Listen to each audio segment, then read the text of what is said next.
this is also a moment for us to celebrate the true resource that drives scientific excellence, that drives scientific discovery. And what is that resource, that treasure? Of course, human curiosity and human ingenuity.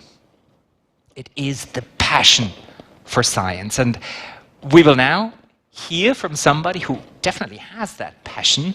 He is with us and coming live from Bochum. His name is Professor Onur Güntürkün. Onur, over to you. Scientists have the privilege to set on their own journey and set on new frontiers they want to explore. And they are in competition, but it's a peaceful competition with other scientists.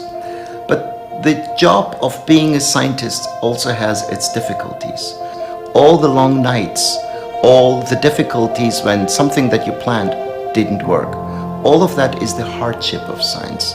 So now let's go on a journey. Let's visit my lab and learn about the passion, the beauty, but also the hardship of science.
Also from my side, a heartfelt welcome to everybody, but obviously especially to the first generation of newcomers, of the PhD students, starting in the Max Planck Schools of Cognition, but also of the students that started last year.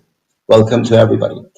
I was asked to give a talk about my passion for science, and I have readily accepted. I was very happy to accept, but my point will be on so it is my very subjective view, my very personal view of science, how I experience it.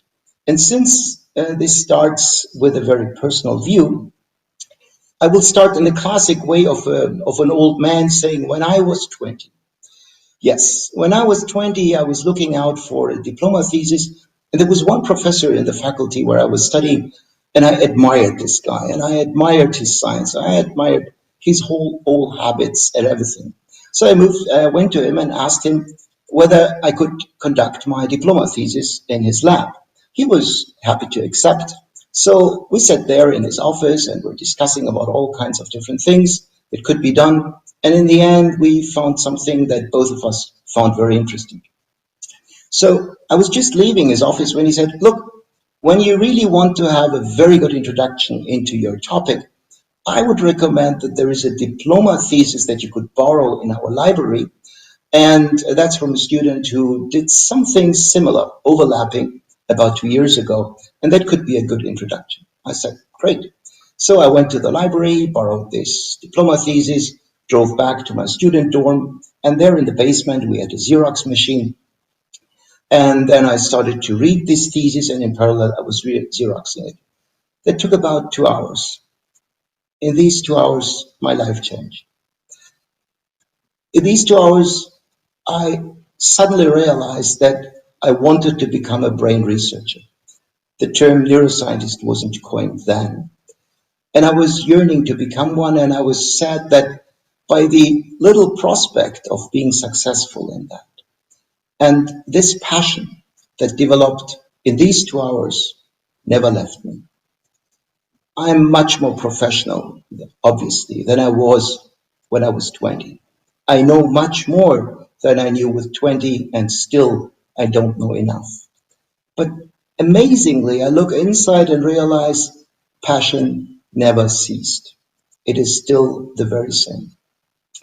So decades later, I realized this, and now when you become a part of the Max Planck School, this is your time for your passion. And a little bit, I have to say, I envy you because, you know, I'm having a great day, but I'm doing multitasking. And what you guys can do and enjoy it, immerse yourself into a problem. Go deep. Try to solve it in the deepest possible way. And as soon as you get into that problem, you will quickly understand the difference between a superficial solution and a deep solution. Immerse yourself, work for it, and try to come up with something that leaves a mark. And remember at the same time that no one, not me, not you, escapes the dichotomy of being broad and shallow or deep and narrow. Nobody escapes this.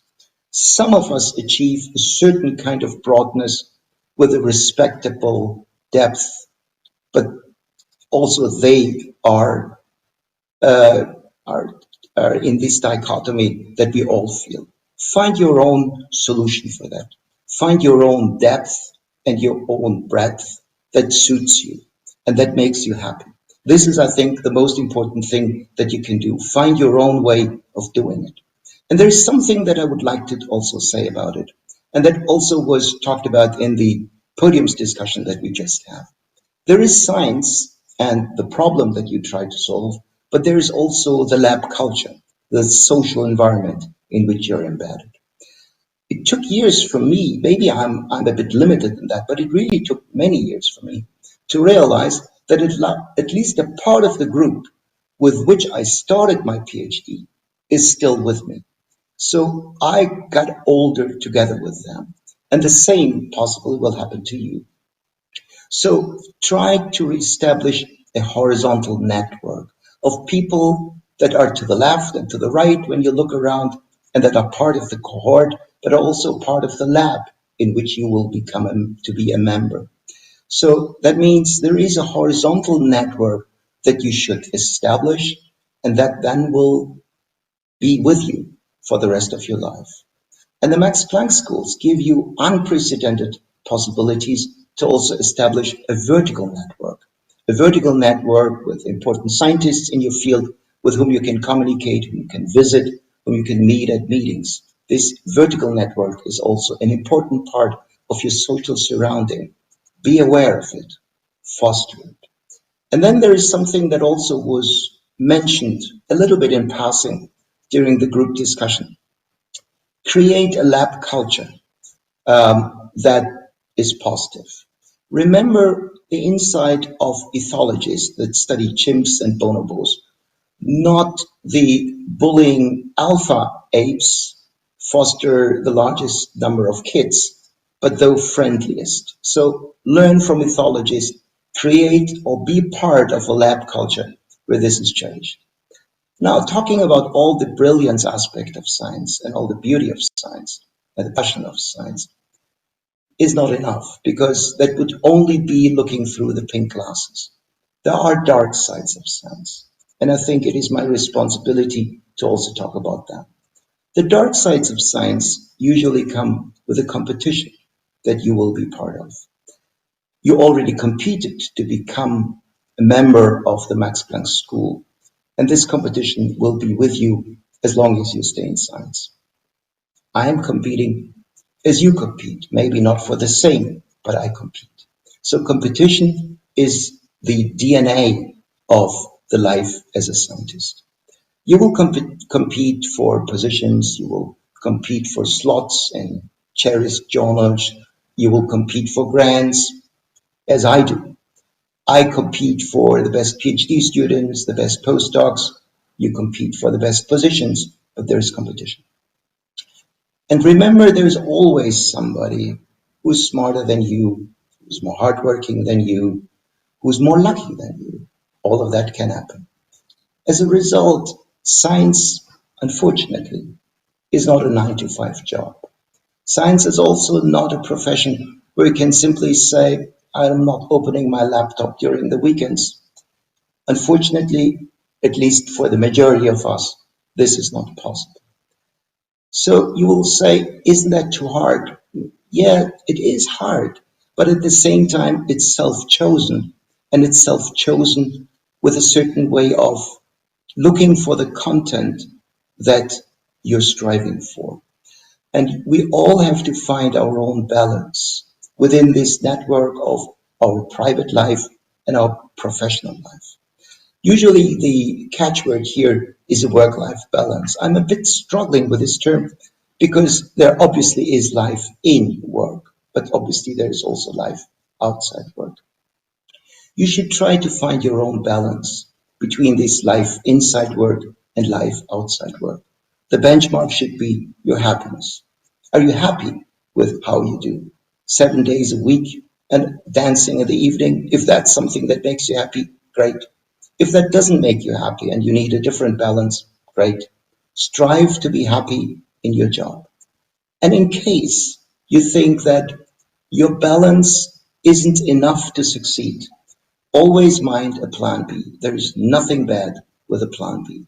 And it's always good to think about it. That's what I do with my PhD students. Usually after they were successful in a major paper or something like that, because then they have this strength and they feel they did it. And then it's always a good time to say, hey, that's great. But in case things don't work as you wish them to be, think of a plan B and there is nothing bad about it. And obviously, what is that determines the win or the lose in a competition? We all know in science, especially in the life sciences, but also in most aspects of life sciences, it's the publications. And you should strive for major publications. But there is a misunderstanding here that I would like to touch upon. If you have a major finding, try to pitch it and to publish it high. Try to make it in the best possible way. Write it up in the best possible way for a major journal. If it works, throw a party. But never think that your data and your results are less relevant, are less valuable, because they did not appear in Nature, Science, or any of these kinds of journals.